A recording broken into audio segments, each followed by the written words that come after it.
Ժողովուրդ օրաթերթը տեղեկացավ, որ ՔՊ նախընտրական ցուցակի էլեկտրոնային գրանցման ավարտից հետո ՔՊ վարչությունը դեռ ամփոփում է ցուցակը։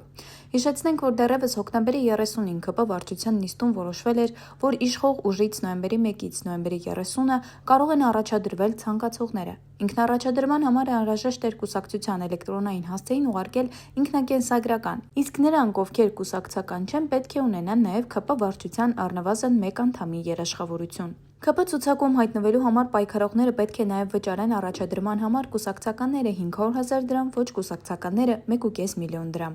Ժողովուրդ օրաթերթը փորձեց ՔՊ վարչության անդամ ԱԺ Արուսյակ Մանավազյանից պարզել, թե քանի հոգի են ընդգրկվել ՔՊ 2026 թվականի նախընտրական ցուցակում։ Մանավազյանը հայտնեց, որ առաջադրվել է 383 անձ, որոնցից 4 տասնյակից ավելին անկուսակցական են եղել։ Մեր տեղեկություններով այժմ ՔՊ վարչությունը անցել է զտման փուլին, որոշելու թե ովքեր ունեն բավարար ռեյտինգ եւ կարող են հավակնել նոր խորհրդարան անցնելուն։ Հիշեցնենք, որ Հայաստանի վարչապետի աշխատակազմի ղեկավար Արայիկ Հարությունյանն ընտրվել է Քաղաքացիական պայմանագիր կուսակցության 2026 թվականի խորհրդարանական ընտրությունների նախընտրական շտաբի պետի պաշտոնում, Վահագն Ալեքսանյանը շտաբի պետի քարոզչության գծով տեղակալի պաշտոնում։